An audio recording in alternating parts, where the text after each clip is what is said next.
From 90.7 WFAE, this is Newsworthy for Wednesday, May 13th, 2026. I'm Eric Teal.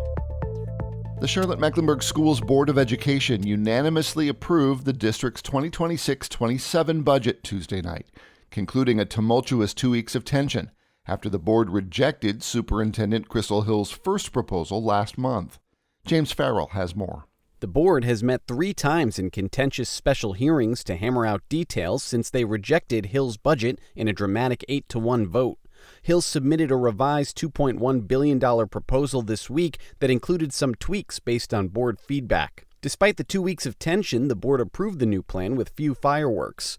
Board Chair Stephanie Sneed said she stood by the effort. She became emotional as she argued that even if it benefited one student, it was worth it. We should not be fighting over whether we fund mental health, whether we fund family engagement, whether we can move a teacher from one school to the other.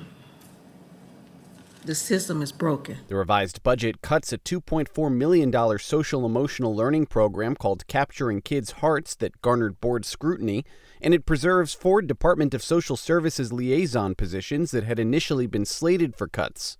Mecklenburg County must now weigh whether it will adopt the budget. James Farrell, WFAE News. North Carolina lawmakers say they may be finally close to a new state budget agreement.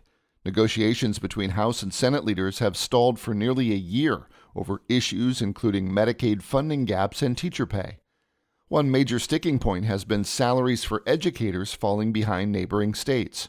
During a news conference in Raleigh, House Speaker Destin Hall said the proposal includes significant raises for teachers. The average teacher pay raise in our budget will be 8%.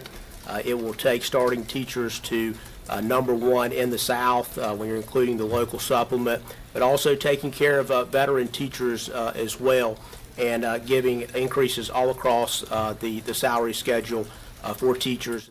Hall said it would mark the state's largest teacher pay increase since 2006. A North Carolina resident is among a group of passengers now in quarantine following a hantavirus outbreak aboard a cruise ship in Antarctica. Health officials say the passenger was transported to a federal quarantine unit in Nebraska over the weekend. Infectious disease specialist Dr. David Priest of Novant Health says people should be aware, though the virus is extremely rare. We've had one case in North Carolina that was in 1995. I was a college senior that year, and so it's not a very common illness or a common thing to be concerned about, but it's always a good idea to protect yourself in those settings. Priest says the virus can spread through prolonged person-to-person contact or by inhaling particles from infected rodent droppings that could be found in garages, attics, or old cabins.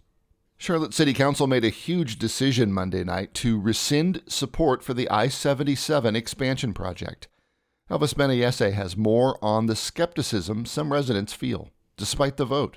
City Council voted 6-5 to withdraw support of the controversial toll lane project.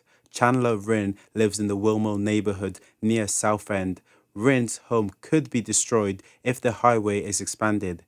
I am pleasantly surprised that there was enough support to kind of rescind support from it, but I'm still skeptical about the long term of it, and hopefully we can come to a better resolution for all parties considered moving forward. Council member Renee Johnson made the motion to halt the current iteration of the multi-billion-dollar project. Jack Williams also lives in a Wilmore neighborhood. Williams says the vote shows the impact residents can have. I think it comes from community members pushing back, asking for better. And then I think it also, comes back to our, elected leaders who have taken the time to listen. If several other local governments on the regional planning body support the city, the project will be stopped. Elvis Benayese, WFAE News. Data centers have become a divisive political issue on the Charlotte City Council, one that took center stage during Monday night's meeting. Zachary Turner reports. The City Council discussed what to do about data center development, and the water, power use, and noise residents worry about. The city found that one data center under construction near University Place could use as much as 1.2 million gallons of water per day during the summer, roughly the equivalent of 4,000 homes. Councilmember Lawana Mayfield said the city needed more information on the cost of hosting modern data centers. But we're also recognizing that our state has created incentives for certain companies, which is putting a strain on our resources. We need to figure out a way for them to cover basically what is the cost of doing business in Charlotte versus the cost to the residents. City Council voted to hold a public hearing on May 26th. The city could pass a 150-day data center moratorium as soon as June 8th. Zachary Turner, WFAE News. Charlotte Mayor Vi Lyles addressed her decision to step down next month at the start of Monday night's City Council meeting. I'm just so grateful for the number of people that have been so supportive of me making a decision that was probably the most difficult thing that I've ever had to do. Lyles said she's looking forward to spending more time with her grandchildren. Lyles will resign June 30th, about 18 months before the end of her term.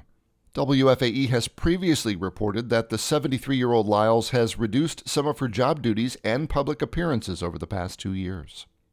Mecklenburg County says Ramsey Creek Beach in Cornelius will not open Memorial Day weekend as planned due to low water levels from the ongoing drought. Despite recent rain, the water levels at the county's only public beach remains too low for people to safely swim. The county says it'll continue to monitor lake levels to see if and when it can open Ramsey Creek Beach this summer. The Charlotte Symphony Orchestra and Roof Above are teaming up for a performance this weekend that aims to bring awareness to the experience of people without a place to live. Elvis Menayese has more. About a dozen people rehearse in a church in Northwest Charlotte. They include volunteers with Roof Above and people impacted by homelessness. 70-year-old Harrison Irvin is one of those people who has been homeless. They need food, they need empathy, not sympathy, but empathy.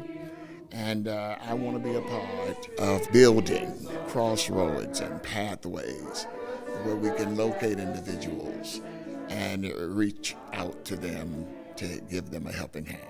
Called the Emergency Shelter Intake Form, the piece aims to give the public insight into what homelessness and housing insecurity feels like. Frank Impeloso is with the Charlotte Symphony Orchestra. Really want our audiences that come to see this performance to really spark conversation about how they can help.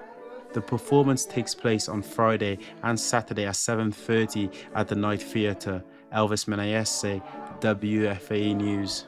And a note, the Charlotte Symphony Orchestra is a financial supporter of WFAE. And for Wednesday, May 13th, that's Newsworthy. I'm Eric Teal.